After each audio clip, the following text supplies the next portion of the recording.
Expliquemos el ciclo del carbono. El ciclo de carbono es el proceso de reciclaje del carbono desde la atmósfera hacia los animales y plantas, así como el océano. La fijación del carbono describe cómo los organismos autótrofos, como plantas, algas y bacterias, convierten el dióxido de carbono en glúcidos y otros compuestos de carbono. Esto lo hacen a través de la absorción del dióxido de carbono que se encuentra en la atmósfera para convertirlos en glúcidos, lípidos y todos aquellos compuestos que necesitan carbono. Por esto, se reduce la concentración de dióxido de carbono en la atmósfera, lo cual causa que en partes de la superficie donde el índice fotosintético es más alto, el dióxido de carbono atmosférico es más bajo. El dióxido de carbono que se encuentra en ecosistemas acuáticos se puede observar como gas disuelto e iones de hidrógeno carbonato. Cuando el dióxido de carbono se mezcla con el agua, permanece como ácido carbónico o como gas disuelto. El ácido carbónico se puede disociar formando así iones de hidrógeno e hidrógeno carbonato. Y esto por su parte puede reducir el pH del agua. Los organismos autótrofos acuáticos absorben estos iones y los convierten en glúcidos y otros compuestos de carbono. El dióxido de carbono también existe en la atmósfera y se difunde del agua a otros organismos autótrofos. Estos organismos forman un gradiente de productos de carbono entre sus células. El dióxido de carbono se difunde desde la atmósfera o el agua hacia los organismos autótrofos. En las plantas de tierra, este proceso de difusión sucede en los estomas en vez de las hojas. En las plantas de agua, esto sucede dentro de toda la superficie de las plantas y los tallos, los cuales generalmente son permeables al dióxido de carbono. El dióxido de carbono en los organismos se produce por la respiración y se libera hacia la atmósfera. Es un producto de desecho de la respiración aerobia dentro de las células de estos animales y otros organismos, como células no fotosintéticas en los productores,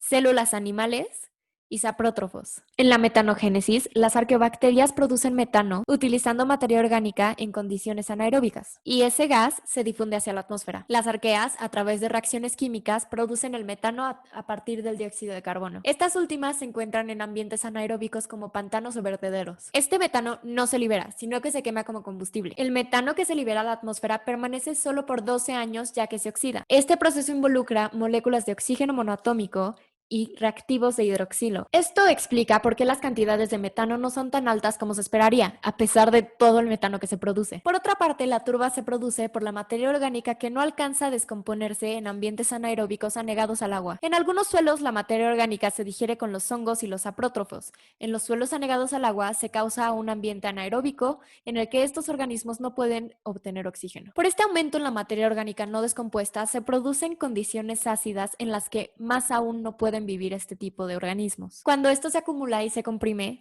se le llama turba. Esta comprende alrededor del 3% de la superficie del suelo de la Tierra. La materia parcialmente descompuesta ha permanecido en el suelo como carbón, petróleo y gas. El carbón, por su parte, se forma cuando la turba se calienta y se comprime. El petróleo y gas se forman cuando las condiciones son anaeróbicas y la descomposición nunca llega a completarse. El dióxido de carbono también se produce cuando se quema materia previamente fosilizada, así como la biomasa. Pasando ahora a otros tipos muy específicos de organismos que contienen carbonato cálcico, este se puede encontrar en los caparazones de los moluscos, así como en el exoesqueleto de los corales. Normalmente estos se descomponen en condiciones ácidas, pero cuando las condiciones son básicas, por ejemplo, estos llegan a generar depósitos de carbono en la superficie del mar. A esto es a lo que se le llama caliza. Vamos a pasar ahora al índice de diversidad de Simpson. Este cuantifica la diversidad tomando en cuenta la riqueza y la uniformidad. Esto lo hace con una fórmula específica. Esa fórmula es esta, donde D es el índice de diversidad, N mayúscula es el número total de individuos de especies y N minúscula es el número total de individuos dentro de una especie. Vamos a poner un ejemplo. Un grupo de biólogos emprende una investigación hacia la Antártica para ver la biodiversidad. Esto lo hace con énfasis en el pingüino emperador, el leopardo marino, el petrel antártico y la foca cangrejera. Esto lo divide en zona A y zona B. A las dos se les dedica el mismo tiempo y comprenden el mismo espacio. Hagamos el cálculo. Como yo quiero calcular la diversidad de toda la zona sin enfocarme en una especie, la fórmula que utilizaré es D es igual a 1 menos la sumatoria de n por n menos 1 sobre n mayúscula por n mayúscula menos 1. Vamos a calcular el de la zona A. En la zona A hay un total de 51 individuos. Poniendo esta información en la fórmula quedaría algo así. En la parte de arriba tendríamos que poner todos estos valores por el mismo valor menos 1 y sumarlo. El resultado de esto quedaría 0.7357. Debemos de considerar mientras calculamos el índice de diversidad de Simpson que mientras más se acerque a 1, la zona es más diversa. Podemos hacer lo mismo con la zona B. Aquí ya puse todos mis datos y el resultado es 0.654. Como podemos ver, la zona A es más diversa que la zona B. Ahora contrastemos la conservación in situ y ex situ. La conservación in situ se realiza en el ambiente en donde vive la especie. Esta requiere una gestión activa del hábitat natural en el que se encuentran las especies. Por otra parte, la conservación ex situ saca a las especies de su ambiente natural para poder darles una atención más clasificada. Esta incluye la interacción humana a gran escala en donde los especialistas se dedican a la conservación de estas especies. Después, estas especies se reintroducen en su hábitat natural. La diferencia más grande, como se puede observar, es que la conservación ex situ requiere una interacción humana mucho más extensa. En la conservación in situ, las especies siguen interactuando con otras especies silvestres, mientras en la conservación ex situ no lo hacen. Debemos mencionar también que la conservación in situ incluye actividades como la restauración de zonas húmedas y la reintroducción de seres ya extintos en un hábitat. La conservación ex situ, por ejemplo, incluye bancos de semillas que se pueden guardar por mucho tiempo y también incluye la cría de animales en cautividad. Por esto, la conservación ex situ es de alguna manera una medida complementaria a la conservación in situ o cuando las especies no pueden sobrevivir en su ambiente por la presencia de depredadores o falta de recursos. Hablemos de las estructuras homólogas. Estas muestran las similitudes en diferentes especies con estructuras similares que sirven para propósitos diferentes. Esto es porque comparten un mismo ancestro. Veamos algunos ejemplos. Podemos ver en este ejemplo sacado de la página BioNinja 4 especies diferentes: la lagartija, el pájaro, el humano y la ballena. La lagartija utiliza esta estructura pentadáctila para cavar. Los pájaros la utilizan para volar, los humanos para recoger cosas y las ballenas para nadar. Durante la primera mitad del siglo XIX se nombraron diferentes eras geológicas a través de los estratos de rocas, ya que los fósiles encontrados en las diferentes capas eran distintos. Para el siglo XX se pudo determinar la edad de las mencionadas rocas, creando así la paleontología. La secuencia de fósiles coincide con la hipótesis de la evolución y por eso se pueden relacionar organismos existentes con sus antepasados. Según la Universidad Autónoma de Barcelona, la evolución del Ornithologos cuniculus puede ser descrita a través de su registro fósil, desde 2 puntos claves. El primero siendo su ancestro más antiguo, el Alivepus, y la segunda siendo que este tiene extremidades pentadáctilas. El conejo es una especie largomorfa. Los fósiles más antiguos de los largomorfos se encuentran en los estratos del Eoceno posterior. Es importante saber que en la etapa final del Eoceno se divergen varias especies de mamíferos. El Alelipus se encontró hace 7 millones de años. Posteriormente se encontraron restos de liebres silbadoras y picas, pero estos no sirven mucho porque eran muy pequeños y no se puede ver nada de su registro dental. Hace alrededor de 2 millones de años se puede ver el primer ejemplar de Oryctolagus. Este era bastante parecido al actual. En la era glacial, los Oryctolagus se movieron hacia la península ibérica, habiendo algunas especiaciones. Podemos ver aquí el ancestro más viejo de lo que hoy se conoce como conejo. También podemos observar que algunos de sus antepasados se movieron geológicamente y así podemos observar no solo sus restos, sino también las adaptaciones que sufrieron. Este factor geológico, además de la edad de los huesos, es muy importante para poner una línea temporal en el registro fósil. Hablemos ahora un poco del diseño inteligente. La teoría del diseño inteligente se basa en una simple premisa: la creación de los lenguajes y sistemas en los que vivimos y nos desarrollamos tiene detrás una inteligencia que creó todo, y esto explica su complejidad, es decir, propone que todo fue creado por un ser inteligente a partir de un diseño clave. Según el artículo Kiesmiller v. Dover Area School District de Berkeley Center, este caso proponía el uso de la teoría del diseño inteligente en vez de la teoría de la selección natural de Darwin. Además, pensaban enseñar los huecos en la teoría de Darwin y en otras teorías de la evolución. Finalmente, este caso se dio a favor de los padres de familia que estaban protestando ya que incumplía el Establishment Clause. Para comprender esto, debemos saber qué es el diseño inteligente y a través del conocimiento evaluar la validez de esta teoría. Los científicos Miller y Newman afirman que mientras la evolución explica la diversidad de las formas preexistentes por la variación genética y la selección natural, no logra explicar una causa principal de la creación de los organismos que se rigen por esta perspectiva, es decir, explica la microevolución, más no la macroevolución de las especies. La microevolución se explica a través de la adaptación y supervivencia, más no explica la aparición de aquellos más aptos. Algo muy importante es que durante el Cámbrico, varios tipos de fila de los 40 totales aparecieron por primera vez dentro de un periodo de 5 a 10 millones de años. Este proceso temporal fue geológicamente muy breve y exhibe una ausencia de formas intermediarias de transición, es decir, estos animales no tienen antecedentes claros en las especies de precámbricas más tempranas. humanas. Se conoce también que, aunque el registro fósil pueda no ser muy completo, esta no es la razón para esto. Hay un lenguaje codificado en la formación de ambas de estas que no es coherente decir que surgió de manera aleatoria, ya que eso requeriría, por ejemplo, la formación de cada proteína de 333 aminoácidos, una probabilidad de 1 en 20 a la potencia 333. Esto denota una información compleja especializada, una ICE. Este punto se defiende hacia la teoría de Darwin diciendo que a través de múltiples experimentos en las décadas de los 60 y los 70 muestran que las proteínas pueden ser codificadas mediante cambios sin afectar su función. Esto nos lleva a pensar que el proceso de variación puede tomar el tiempo que toma por todas las diferentes codificaciones que no muestran resultados, hasta llegar a una codificación que llega a una evolución y se hereda a sus crías. Pero esto se pone en duda ya que los animales que aparecieron en el Cámbrico hubieran requerido una gran cantidad de nuevas proteínas y de ADN, que a su vez, de esta forma requeriría una cantidad enorme de codificaciones positivas para la evolución, las cuales no se han descubierto. Un argumento que prueba la validez de esta teoría como complementaria a la teoría de la evolución es el cladismo. Este sostiene que hay una distinción clara entre los tipos de organismos madre y los organismos corona. De alguna forma, los organismos madre son una base para el cambio que lleva a la existencia de los organismos corona. La teoría del diseño inteligente cuestiona la aparición de estos grupos madre,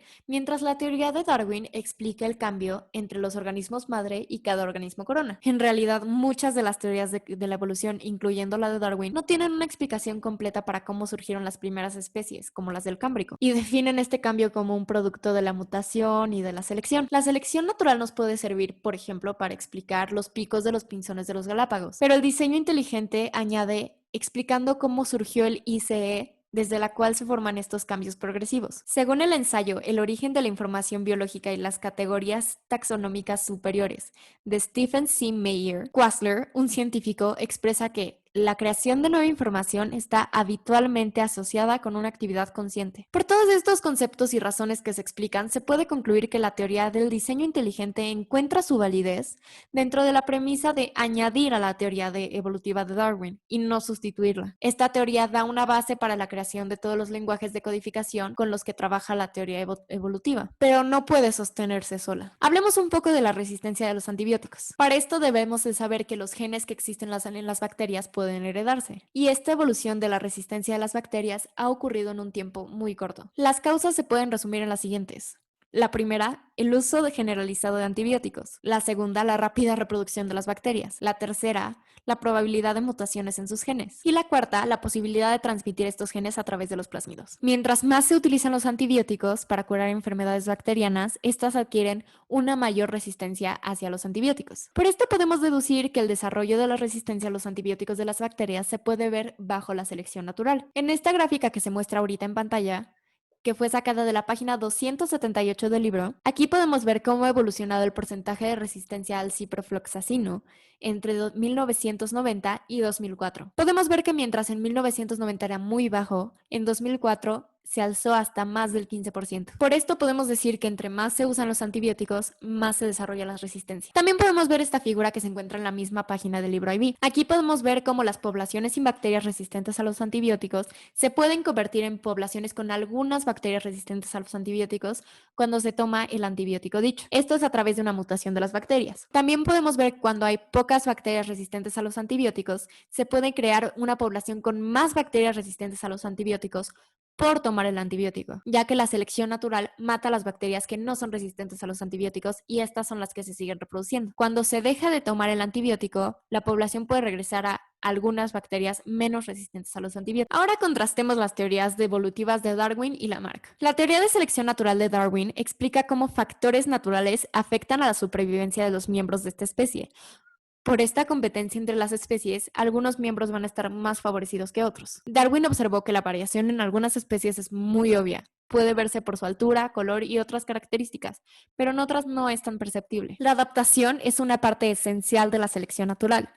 Si una especie tiene mucha competencia en su hábitat, solamente podrían sobrevivir los más aptos, y estos serían los que se reproducirían, pasando estas características que los hacen aptos a sus descendientes, cambiando progresivamente así la especie. Por otra parte, Lamarck propone, con su teoría del transformismo, antes que Darwin, que las especies cambian por el uso de sus extremidades, es decir, Si las jirafas usan mucho su cuello para alcanzar hojas de los árboles, esta acabará creciendo. Pero la teoría de Lamarck tiene un gran fallo, y es que, por ejemplo, si le cortas una perra... Pero la teoría de Lamarck tiene un gran fallo, y es que, por ejemplo, si le cortas una pierna a un perro, sus descendientes todavía van a tener 4 piernas. La diferencia entre estas dos teorías es que mientras Lamarck propone que las características animales se desarrollan por el uso constante, Darwin propone que las especies deben adaptarse para prosperar. Veamos ahora la clasificación natural. La evolución se puede notar en que los miembros de los taxones superiores tienen antepasados en común. Por esto, entre más específica es la clasificación comparando dos especies, estas deben tener más características similares. Podemos verlo a través de estos ejemplos de filos en los animales. Primero que nada, los poríferos. Para esto escogí las esponjas calcáreas, las esponjas tubulares y las esponjas de cristal. Los poríferos no tienen boca ni ano, no tienen simetría, su esqueleto consiste de agujas internas y tienen muchos poros para filtrar el alimento desde el agua. Para los nidarios escogí las medusas, los corales y las anémonas. Estos tienen boca pero no ano.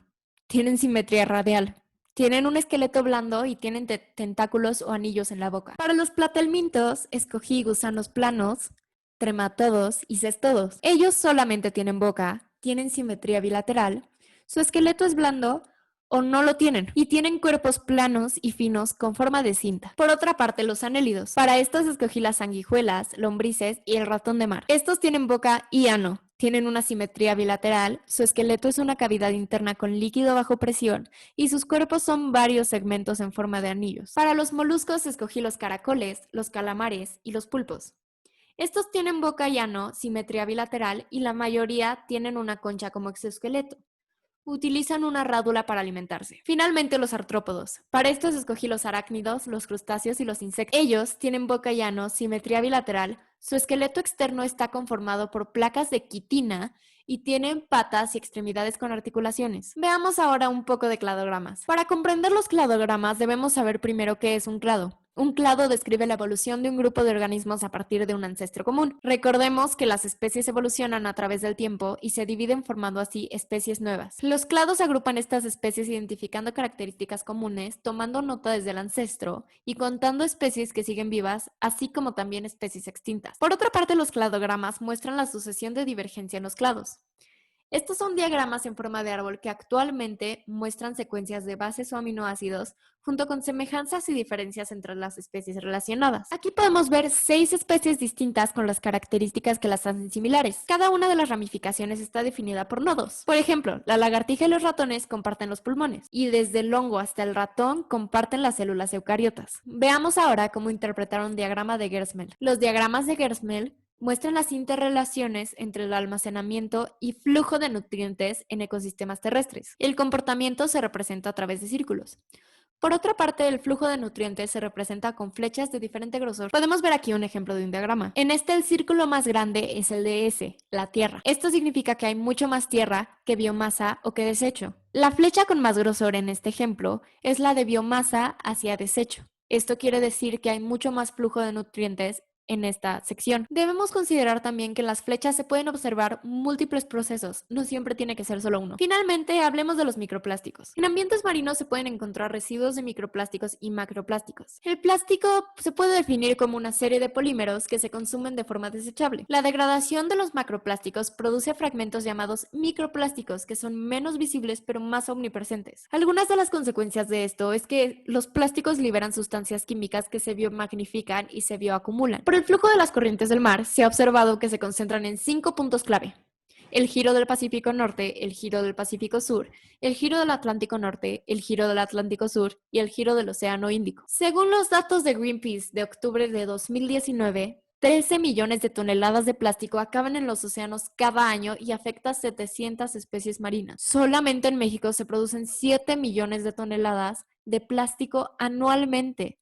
Y de esta cantidad el 48% es para envases que se podrían cambiar por materiales reciclables. Recordemos que todo este plástico que acaba en los océanos se convierte en microplásticos con el paso del tiempo y las especies marinas lo consumen. además de que se puede soltar sustancias químicas que se biomagnifican. Debemos recordar también qué es la biomagnificación. La biomagnificación es el proceso de concentración de toxinas a través de los niveles tróficos. Este proceso puede llegar a ser letal para los consumidores, ya que aun si la concentración es muy baja en los niveles más bajos de la cadena, el consumo de estos se acumula y biomagnifica. Es importante saber también que estas toxinas no solamente se pueden adquirir desde otros animales que las consumieron, sino también desde el ambiente abiótico. Por esto, seamos honestos, sería más que recomendable y hasta algún punto necesario el reducir la producción de plástico y dejar de desechar estos productos en el océano. Realmente no queremos quedarnos sin especies marinas por culpa del plástico.